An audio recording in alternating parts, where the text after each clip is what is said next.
औज़ुबिल्लाहिमिनश्शैतानिर्रजीम बिस्मिल्लाहिर्रहमानिर्रहीम। अस्सलाम वालेकुम जी स्टूडेंट्स, कैसे हैं स्टूडेंट्स। आज जो है हम एक्सरसाइज 6.5 इसमें क्वेश्चन नंबर 1, 2 और 3 करेंगे। ठीक है, इस एक्सरसाइज का ये हमारा पहला लेक्चर है। इसमें उसने ना हमें कहा find the value of x, y और जेड। ये हमें वैल्यूज़ फाइंड करनी है और इसके हिसाब से हमें उसने ना ये पहले वाला जो पार्ट दिया ना वो ये दे दिया है और हमें ये कह रहा है कि इसमें जो एक्स, वाई और जेड है ना वो बताएं। देखें इधर एक्स लिखा हुआ है, ये जेड लिखा हुआ है और ये वाई। देखें इधर ना मुझे उसने वाई की वैल्यू दी हुई है। ठीक है, और ये चीज़ जो है ना ये हमने अच्छे से समझी भी हुई है। क्या समझी हुई है कि ए, बी और सी। अगेन से मैं कुछ बातें आप लोगों के एज ए कॉन्सेप्ट जो है, कॉन्सेप्ट के तौर पर कोई बातें समझाऊंगा, वो आप लोगों ने समझनी है। ठीक है, अब एक्स, वाई और जेड का मतलब ये है कि ये साइड्स हैं। ठीक है, ये साइड फाइंड करनी है हमने।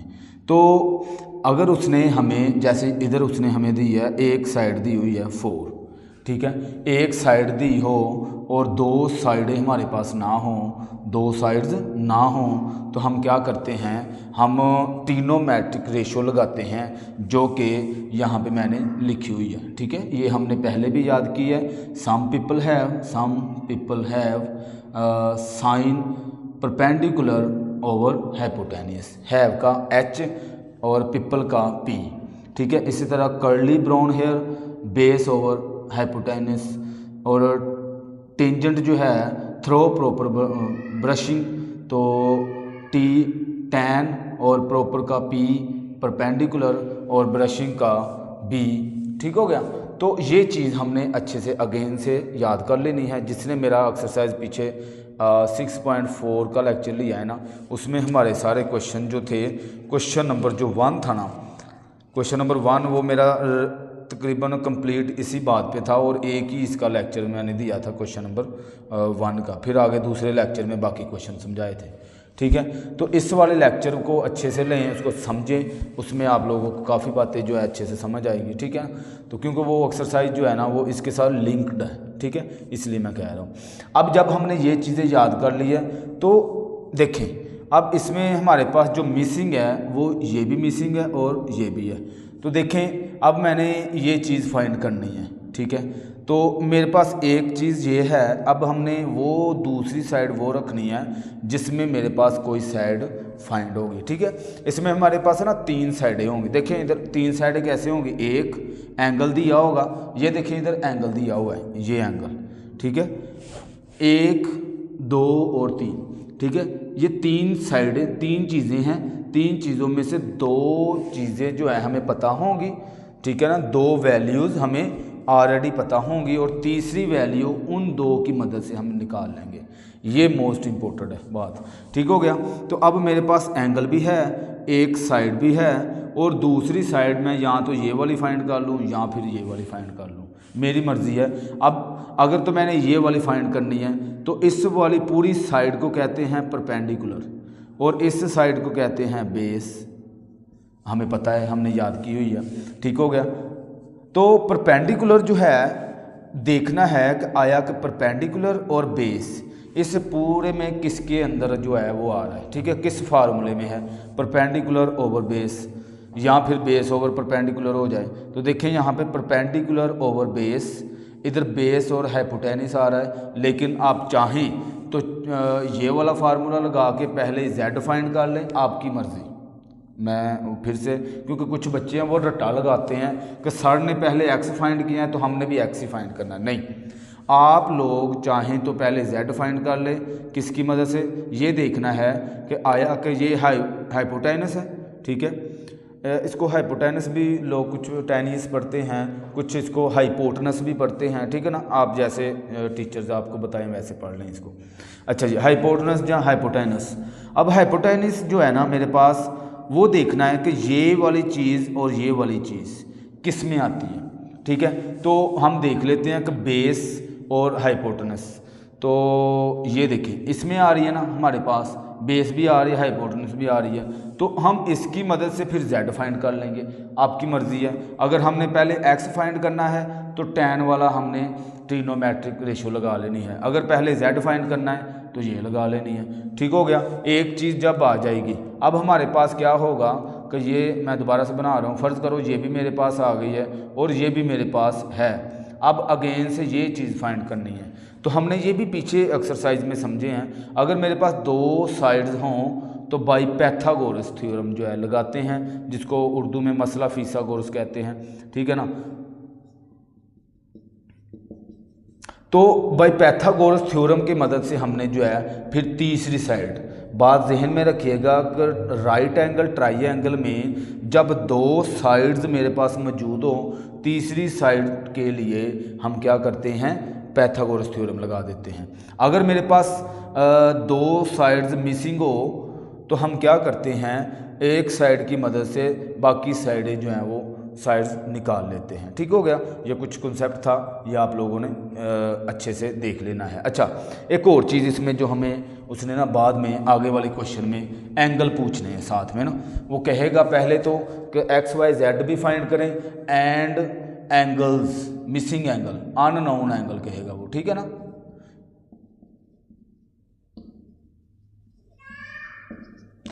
दो चीज़ें कहेगा। अब एंगल के हिसाब से हम क्या करेंगे, जब भी एंगल फाइंड करेंगे फिर से हम जो है यही वाला फार्मूला ही लगाएंगे। ठीक है, साइन थीटा लगा लें। ठीक है, जो इधर एंगल उसने हमें दिया होगा एक आध एंगल। ठीक है ना। अगर तो मेरे पास दो एंगल होंगे ना तो तीसरा एंगल निकालना आसान होगा। क्या करना है, अब एक्स और जेड फाइंड करें, सिर्फ साइड्स फाइंड करने को कहा। तो मैंने आप लोगों को तरीका बताया कि आप लोगों ने क्या करना है। पहले आप डाटा लिखना चाह रहे हैं तो डाटा लिख लें। Given data y equal to है मेरे पास 4। ठीक है, z जो है वो फाइंड करना है, x भी फाइंड करना है। अगर ये चीज़ लिखनी है तो लिख भी सकते हैं। अच्छा जी, अब मैंने tan सॉल्यूशन में tan 30 इक्वल टू tan 30 का फार्मूला लगाने लगा हूँ, परपेंडिकुलर ओवर बेस। ठीक हो गया। अब इसके मुताबिक हमारे पास tan 30, अब ये जो tan 30 है आप लोगों ने टेबल याद किया, वो जो मैंने फिर से मैं पीछे लेके जाऊंगा आपको, 6.4 में टेबल हमने याद किया। इसके मुताबिक हम tan 30 जो है उसको याद किया हुआ है हमने कि ये 1/3 अंडर रूट होता है। ठीक हो गया। इक्वल टू, अब परपेंडिकुलर जो है वो इसके मुताबिक ये परपेंडिकुलर है, ये x, तो मैं इस परपेंडिकुलर की जगह पे लिखूंगा x और ओवर में जो बेस है वो मेरे पास 4 है। ठीक हो गया। इस तरह से हमने इसको लिख लेना है। अब देखें ये भी बटे में है, ये भी, और इक्वल दरमियान में लगा हुआ है, तो हमेशा हम क्रॉस मल्टीप्लाई करवाते हैं। ये चीज़ याद रखिएगा। 4 को 1 से करवा दें, इस 3 के अंडर रूट को इससे करवा दें, तो देखिए मेरे पास आ जाएगा अंडर रूट यहाँ पे 3 और x आ जाएगा, क्योंकि ये दोनों मल्टीप्लाई हो गए हैं, और इक्वल टू में 4 को 1 से मल्टीप्लाई करें तो 4 ही आ जाता है। ठीक है। अब इसको उठा के इस साइड पे ले जाएं तो x equal to 4/3 under root, तो ये मेरे पास आंसर आ जाएगा। ठीक है, ये मेरे पास आ गया x। अब हमने निकालना है z। तो जब मेरे पास ये x आ गया है तो z जो है बाई पैथागोरस थ्योरम लगा के आप निकाल सकते हैं, या फिर इसके लिए अगेन से आप यही चीज़ लगा लें। अब ये देखें कि ये दो चीज़ें किस में, क्योंकि मेरे पास ये आ गया है, अब ये दो परपेंडिकुलर हाइपोटेनस किस में आता है, साइन में, तो साइन लगाएं और आप इसको वो भी सोल्व कर सकते हैं कि sine 30 equal to perpendicular over hypotenuse. तो साइन 30 मेरे पास हमें पता है 1/2 होता है, और परपेंडिकुलर मेरे पास x था, तो परपेंडिकुलर मेरे पास था 4/3 अंडर रूट, और ओवर में मेरे पास जो हाइपोटेनस है वो है z। ठीक हो गया। इसको भी क्रॉस मल्टीप्लाई करवा दें, z इसके साथ मल्टीप्लाई हुआ तो z आ गया, और 2 इस साइड पे मल्टीप्लाई हो गया तो 4/3 अंडर रूट मल्टीप्लाई 2। ठीक हो गया। ये 2 z equal to 8/3 under root, तो ये मेरे पास आंसर आ गया। इसका पार्ट 2, 3 और 4।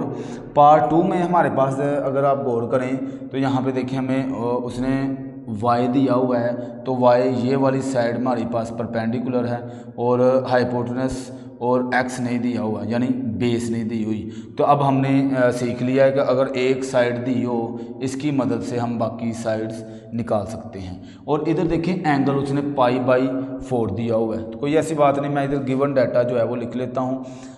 एक्स हमने फाइंड करना है, वाई बी फाइंड करना है, सॉरी वाई मेरे पास है 3√, और z जो है वो भी फाइंड करना है। और एंगल जो उसने हमें दिया हुआ है ना, एंगल मेरे पास है π/4, ठीक है। इसको 180 के साथ, आपको पता है पाई 180 होता है, तो ये इसके साथ डिवाइड करवा दें। तो करवाने के बाद हमारे पास 4 4 are 16 और 5 are 20, तो मेरे पास 45 डिग्री आ गया, ठीक है। अब यहाँ पे अगर आप देखें तो ये मेरे पास है ना, ये है 45 डिग्री, ओके हो गया जी। और ये 90 है, खैर अच्छा। अब हमारे पास एक्स भी नहीं है, जी भी नहीं है, तो मैं अब इनमें से, चाहे मैं आपको पहले भी बता रहा हूँ, चाहे आप ये दोनों साइड्स देखें किस में है, साइन में, ये वाला फार्मूला लगाएं और पहले ये चीज़ फाइंड कर लें, ठीक हो गया। तो ये फार्मूला किस में होता है, साइन में होता है। Sine 45 equal to perpendicular over base, ठीक है। अब साइन 45 हमें पता है 1/2 और इक्वल टू परपेंडिकुलर मेरे पास है 3 over base, sorry perpendicular over hypotenuse है, सॉरी यहाँ पे मैंने, अच्छा। अब हाइपोटेनस मेरे पास है z, ठीक हो गया। अब इसको करें क्रॉस मल्टीप्लाई, z 1 से मल्टीप्लाई हुआ तो z रह गया, ठीक है। और ये 2 3 से मल्टीप्लाई करवा दें तो 2 × 3 हो जाएगा और होल √, आ जाएगा। तो z इक्वल टू 3 2 are 6 और √, ये मेरे पास जो है वो z आ जाएगा।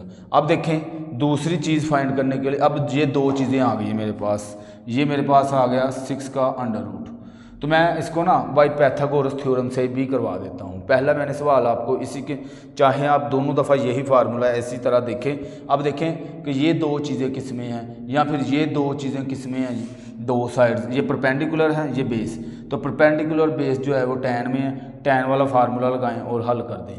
या फिर कुछ बच्चों ने जो है वो सीखा हुआ है बाय पाइथागोरस थ्योरम, तो कोई ऐसी बात नहीं है, आप बाय पाइथागोरस थ्योरम जो है उससे भी कर सकते हैं थ्योरम, ठीक है। तो वो फार्मूला होता है हाइपोटेनस, ये हमने याद किया हुआ है। अगर आपको ये नहीं, इस वाले में ये चीज़ याद नहीं है तो कोई ऐसी बात नहीं है, मैंने कहा आप डायरेक्ट इसको हल भी कर सकते हैं। हाइपोटेनस बेस स्क्वायर और प्लस परपेंडिकुलर स्क्वायर, ठीक हो गया।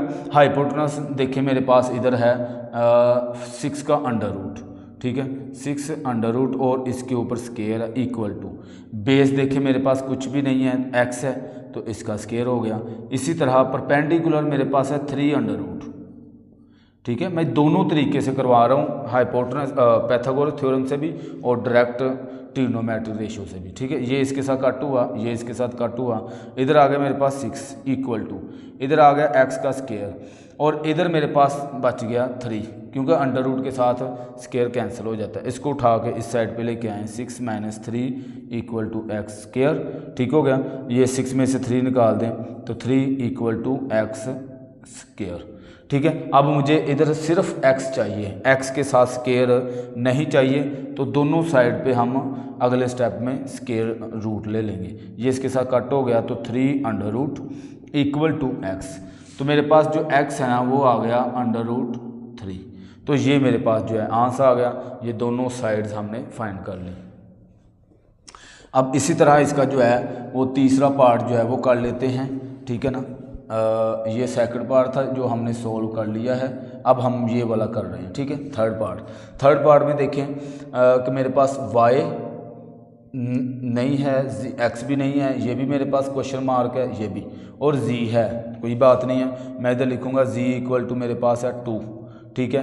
तो y भी फाइंड करना है हमने और x भी फाइंड करना है, ओके जी।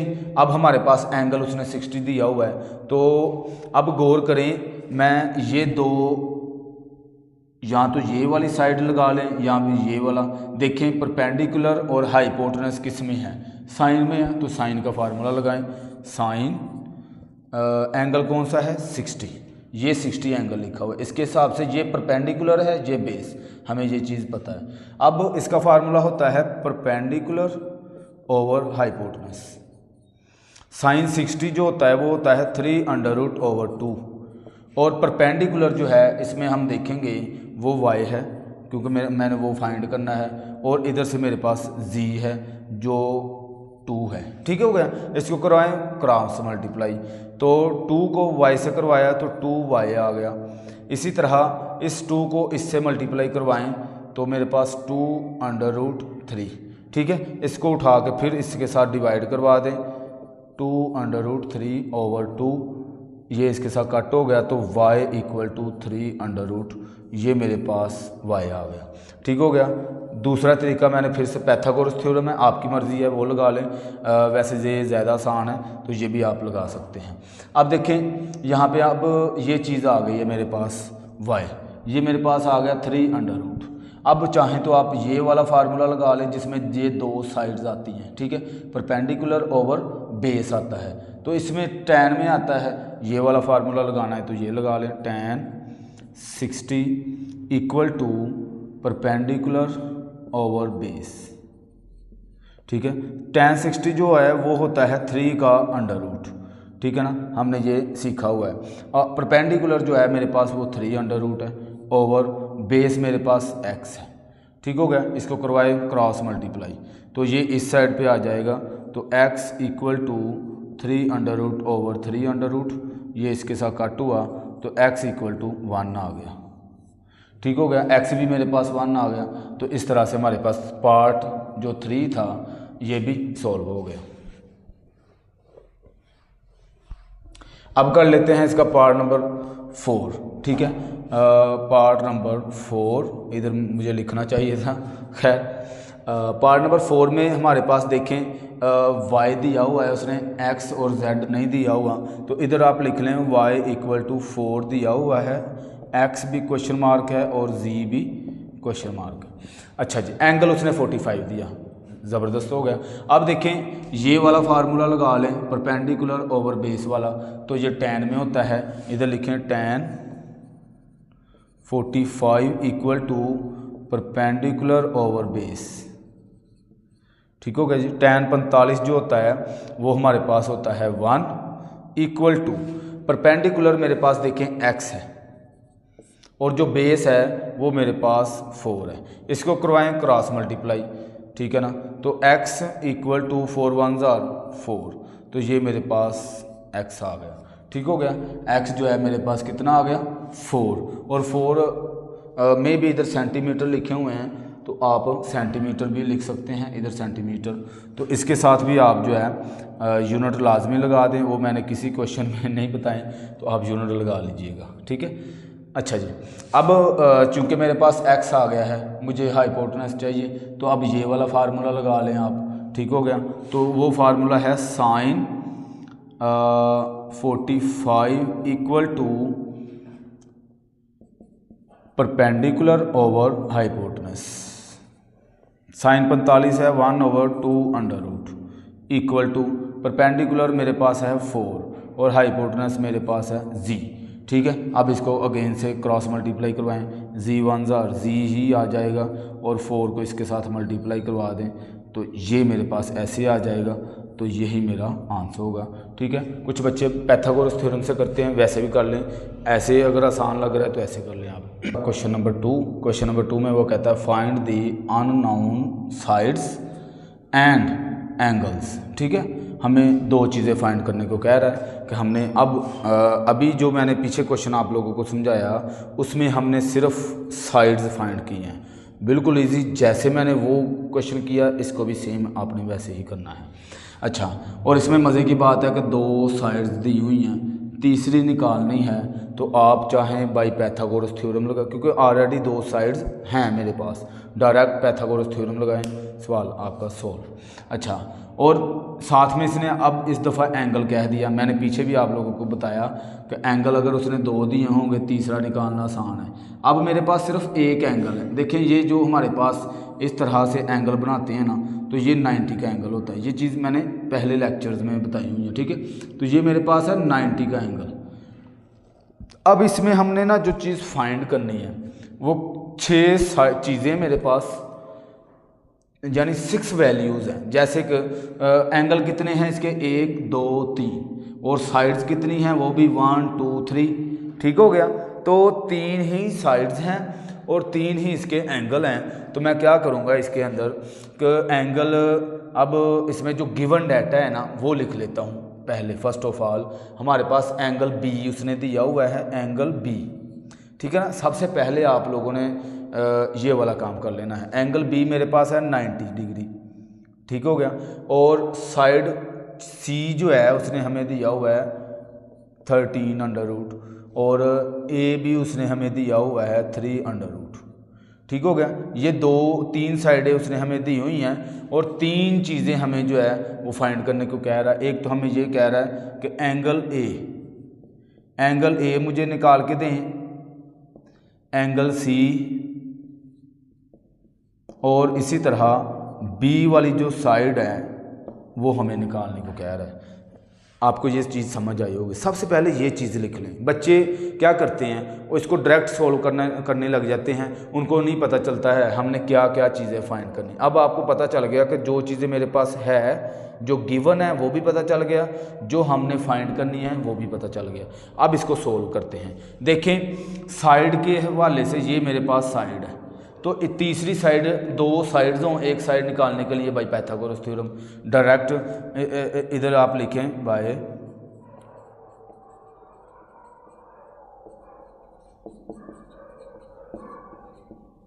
पाइथागोरस थ्योरम लिख के हमारे पास, मैंने बताया हाइपोटेनस हमेशा एक साइड पे लिखते हैं और इक्वल टू की दूसरी साइड पे हमेशा बेस का स्क्वायर प्लस परपेंडिकुलर का स्क्वायर, ठीक हो गया।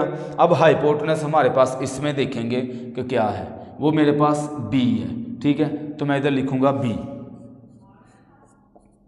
बेस मेरे पास है 13√, और इसके ऊपर स्क्वायर है। परपेंडिकुलर मेरे पास है 3√, ठीक हो गया। अब base B square equal to, ये देखें ये स्क्वायर के साथ कट हो रहे हैं, तो ये आ गया 13 + 3, ठीक है। तो B square equal to plus करें तो 16 आ गया, ठीक हो गया। अब देखें मुझे सिर्फ बी चाहिए, इसके ऊपर स्क्वायर मुझे नहीं चाहिए, तो मैं दोनों साइड पे √, ले लूँगा। तो b = 4 आ जाएगा, ठीक हो गया। तो b मेरे पास कितना आ गया, 4, ठीक हो गया। इधर अगर आप लिखना चाहते हैं तो लिख दें कि मेरे पास ये आ गया 4। अच्छा जी, अब आगे हम जो है क्या करेंगे, इसको मज़ीद 2 एंगल मेरे पास मौजूद नहीं है, ठीक है। अब मैं इसमें फार्मूला भी नहीं लगा सकता, ठीक है। तो मैं क्या करूँगा, अब एक एंगल फाइंड करूँगा, ये वाला एंगल फाइंड कर लेता हूँ इसके हिसाब से। अब ये देखना है कि जब मैंने ये एंगल लिखना है तो साइन के साथ लिखना है, ठीक हो गया। तो अगर साइन लिख रहा हूँ मैं तो इसमें है परपेंडिकुलर ओवर हाइपोटेनस। तो ये देखें, अगर मैं साइन लगाता हूँ तो साइन में एंगल ए लिख के ये वाली 2 चीज़ें आती हैं, तो ये मेरे पास गिवन है। इसका मतलब है मैं ये लगा के सवाल को सॉल्व कर सकता हूँ। तो मैं इधर लिखूँगा sine angle A equal to perpendicular over hypotenuse, ठीक हो गया जी। एंगल ए मेरे पास मुझे नहीं पता कि एंगल ए क्या है, मैं एंगल ए वैसे लिखूँगा। परपेंडिकुलर मेरे पास जो है वो 3√, है ओवर मेरे पास जो हाइपोटेनस है वो है मेरे पास 4, ठीक हो गया। अब इसको डिवाइड करवा दें, साइन को इस साइड पे लेके जाके इन्वर्स करवा दें। ये चीज़ बच्चों को नहीं पता चल रही होती, ये हमने कैसे फाइंड करना है। √3 आप निकालेंगे तो आपके पास आ जाएगा, देखें sine angle A equal to 1.7321/4। इसी को डिवाइड करवा दें 4 के साथ, तो आपके पास sine angle A equal to 0.4330, ये आपके पास आ गई रकम, ठीक हो गया। इन दोनों को डिवाइड करवाया तो ये आ गया। अब साइन उठा के उस साइड पे ले जाएं, ठीक है। अगर साइन, इधर साइन की पावर है 1, जब मैं इसको दूसरी साइड पे लेके जाता हूँ तो वो -1 हो जाएगा, इन्वर्स हो जाता है ना, आपको पता है। अगर इधर मल्टीप्लाई हो रही है तो दूसरी साइड पे डिवाइड हो जाती है। तो 0.4330, ठीक है। अब इसको जो है वो कैलकुलेटर मारे इन्वर्स के लिए। अब इन्वर्स साइन आप लोगों ने सीखा हुआ है कि वो क्या होता है। तो मेरे पास आ गया शिफ्ट साइन दबाएंगे तो 0.4330, ठीक हो गया। तो आपके पास एंगल ए इक्वल टू 25.6581 आ जाएगा। ये आपके पास एंगल ए भी आ गया, एंगल ए, ठीक है। ये अभी नहीं आया, ये दो चीज़ें हमने फाइंड कर ली हैं। अब एंगल सी देखें, हमारे पास एंगल ए आ गया है, ये आ गया है 25.7 लिख लें या 6 लिख लें, या ये 4 डिजिट मैंने लिखे हैं, 4 तक लिख लें आप, ठीक है। जब मेरे पास 2 एंगल आ जाए तो तीसरा एंगल निकालने का तरीका हम क्या करते हैं कि इन तीनों एंगल को प्लस करते हैं, 1, 2 और 3, और हमारे पास जो है अगर तीसरा मिसिंग है तो वो आ जाता है, ठीक है। तो मैं अगर इधर आप लोगों को बताऊं, आप क्या करेंगे कि वी नो दैट लिख लें, अगर लिखना है, अगर नहीं भी लिखेंगे तो कोई बात नहीं है, ठीक है। अब आप करें angle A plus angle B plus angle C equal to 180, ये आपने याद रखना है, ठीक है। अगर आप लोग ये नहीं लगाते हैं, आप ये वाला जो मैंने तरीका आप लोगों को सिखाया, इसकी मदद से भी आप अगेन से तीसरा एंगल निकाल सकते हैं, ठीक हो गया। अब एंगल ये हो गया है, इसके मुताबिक इसके बिल्कुल सामने वाला ये परपेंडिकुलर, ये बेस, ये हाइपोटेनस। अगर आपने इसकी मदद से करना है, क्योंकि हमने इस तरह की प्रैक्टिस बहुत ज़्यादा की हुई है, ठीक है, तो आप इस तरह से अगर करना चाहते हैं तो क्या लिखेंगे। अब ये देखें कि चूँकि हमने ये वाला एंगल फाइंड करना है तो इसके मुताबिक ये परपेंडिकुलर है और ये बेस है। अब ये परपेंडिकुलर और बेस किस में आता है, tan में आता है। तो आप इधर tan theta tan angle C लिख के ना, angle C equal to perpendicular over base, ये लिख के जैसे मैंने ये फाइंड किया है वैसे फाइंड कर सकते हैं, गलत नहीं होगा, ठीक है। लेकिन इससे भी ज़्यादा आसान ये चीज़ लगती है, लेकिन कुछ बच्चों को ये भी जो है मुश्किल लग रही होती है। अब एंगल ए जो मेरे पास आया है वो आया है 25.66 प्लस एंगल बी मेरे पास है 90 और प्लस एंगल सी मेरे पास नहीं है, मैं वैसा का वैसे लिखूंगा। इन दोनों को प्लस करवा दें आप, ठीक है। 25.66 प्लस 90, ठीक हो गया। तो आपके पास आ गया 115.66 plus angle C equal to 180। इसको उठा के उस साइड पे ले जाएं तो एंगल सी मेरे पास जो है वो फाइंड हो जाएगा 180 माइनस 115.66। तो एंगल सी इक्वल टू, अब देखें, -180, ठीक है जी। तो 64.34 ये मेरे पास जी एंगल आ गया।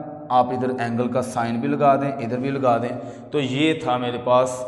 सबसे पहले एक दफ़ा मैं दोबारा से आप लोगों को बताऊंगा कि हमें उसने 3 वैल्यूज़ दी हुई हैं और 3 वैल्यूज़ फाइंड करने को उसने कहा, ठीक है, क्योंकि साइड्स भी कहा एंड एंगल्स भी कहा, ठीक है। उसमें उसने 3 चीज़ें 3 दी हैं और 3 हमने फाइंड करनी है, ठीक है।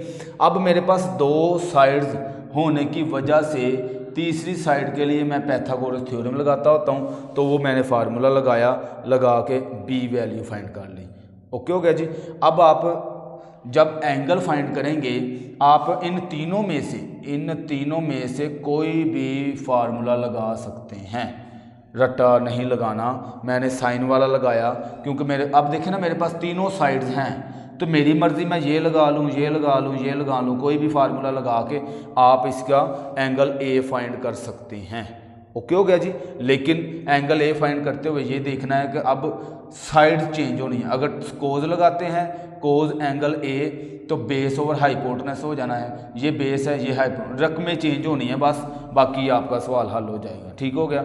फिर मैंने कहा अगर आपने ये वाला एंगल फाइंड करना है वो इस तरीके से भी फाइंड कर सकते हैं। अगर आप ये तरीका नहीं करना चाहते तीसरा फार्मूला इसका, यानी कि देखें 1, 2 और 3, ठीक है। तीसरे फार्मूले में है कि तीनों एंगल्स को अगर प्लस करते हैं वो इक्वल टू 180 होता है, ठीक है।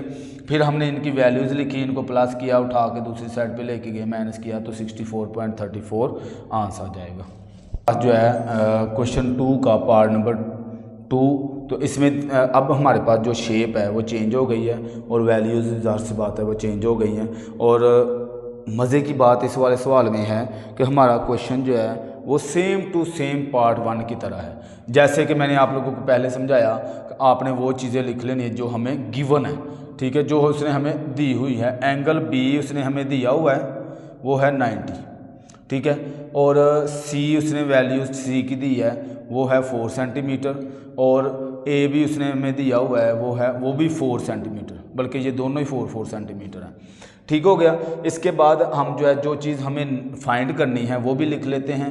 एंगल ए फाइंड करना है हमें, ठीक है, एंगल सी फाइंड करना है, और इसी तरह हमने बी वाली जो साइड है वो फाइंड करनी है। ओके हो गया जी। पहली चीज़ ये आप लोगों को पता होनी चाहिए, ठीक है। अब देखें, मैंने आप लोगों को बताया कि अगर दो साइड्स हैं तो बाई पाइथागोरस थ्योरम लगाएं, सवाल आपका हल हो गया, ठीक है। इधर लिखें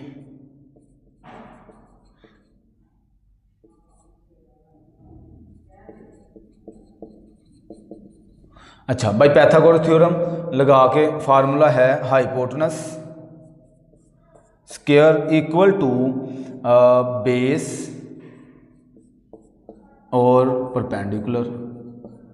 अब हाइपोटेनस उधर देखें बी है मेरे पास, और बेस देखें मेरे पास 4 है, और परपेंडिकुलर भी मेरे पास 4 है, ठीक है। बी का स्क्वायर 4 4 16 प्लस 16, ठीक है। तो बी स्क्वायर है इक्वल टू ये 16 हमारे पास हो जाएगा 32, यानी कि इसको मैं अगर ऐसा लिख दूं कि 16 × 2 तो कोई फ़र्क नहीं पड़ता। मैंने क्यों किया, क्योंकि इसके बाद इसका हमने लेना है अंडर रूट, ठीक है। अगर आप 32 लिख के भी कर सकते हैं, कैलकुलेटर करेंगे तो आपका आंसर फिर भी आ जाएगा, ठीक है ना। ये कंफ्यूज नहीं होना, बच्चे परेशान हो जाएंगे कि ये हुआ क्या है, ठीक है। 32 आ गया।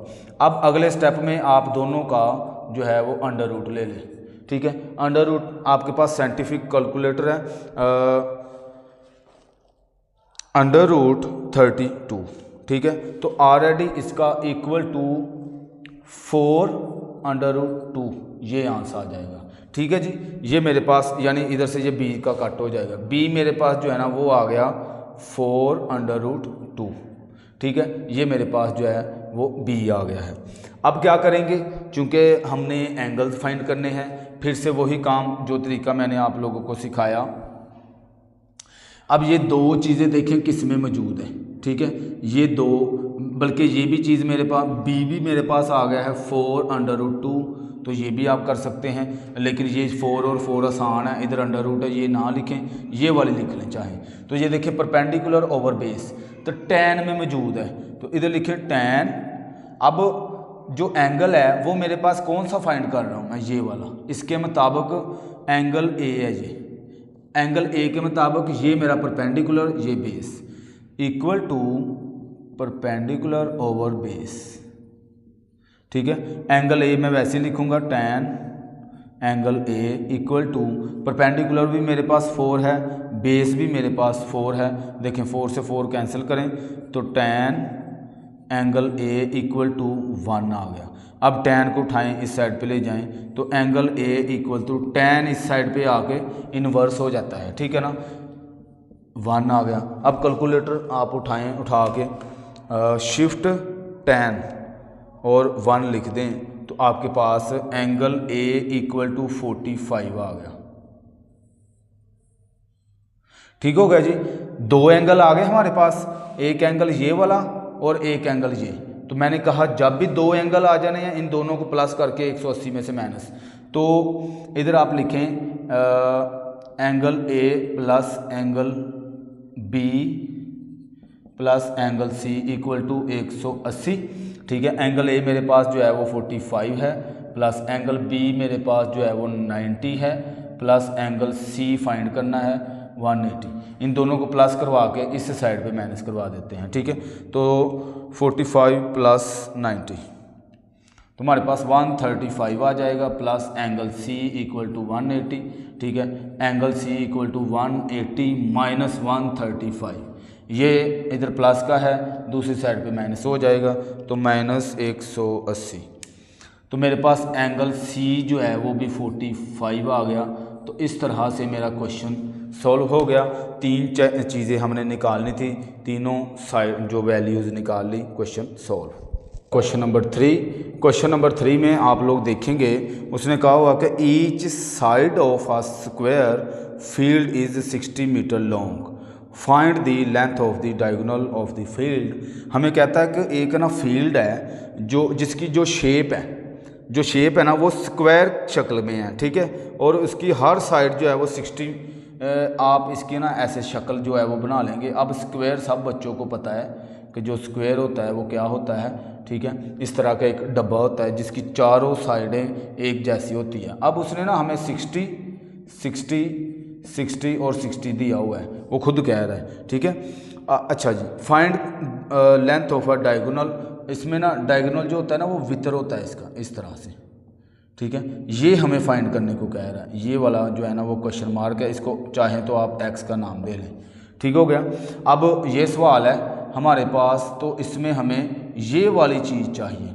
अब अगर आप इसको गौर करें कि उसने डायगोनल भी कह दिया, ये फाइंड करने को कह दिया, ये दो चीज़ें मेरे पास मौजूद है। ये कौन सी शेप बन रही है, अगर ये वाली मैं छुपा लूँ तो ये राइट एंगल ट्राइंगल बन रही है। तो आपको याद होगा मैंने सिखाया कि अगर दो साइड्स दे देते हैं तो आप बाय पाइथागोरस थ्योरम लगाते हैं, क्वेश्चन को सोल्व कर देते हैं। तो हम इधर लिखेंगे बाय पाइथागोरस थ्योरम।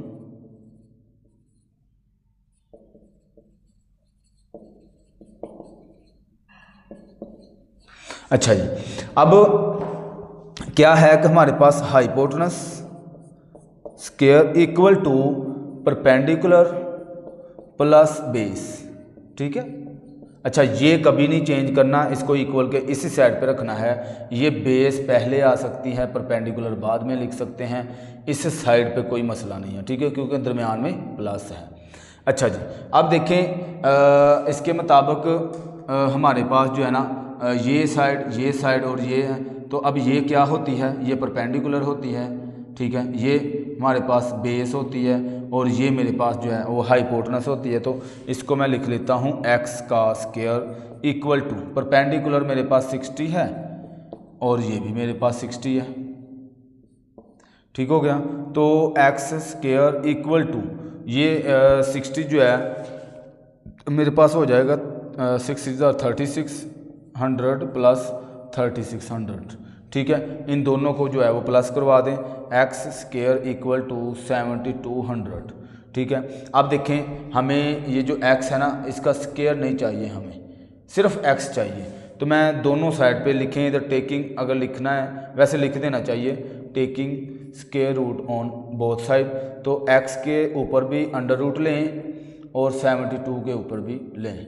कैलकुलेटर्स की मदद से आप इसका आंसर निकाल लें कि अंडर रूट 7200, तो आपके पास आंसर आ जाएगा 60√2। तो ये मेरे पास जो है क्वेश्चन सॉल्व हो गया। डायरेक्ट कैलकुलेटर ये आपको आंसर दे देगा, तो आपका क्वेश्चन सॉल्व हो जाएगा। इस तरह से हमारा जो है लेक्चर 1 क्वेश्चन 1, 2 और 3 था, तो ये कंप्लीट हुआ। बहुत शुक्रिया, अल्लाह हाफिज़। अगर आप लोगों को लेक्चर अच्छा लग रहा है तो आप लोग सब्सक्राइब करें, दोस्तों के साथ जो है वो शेयर भी करें। बहुत शुक्रिया, अल्लाह हाफिज़।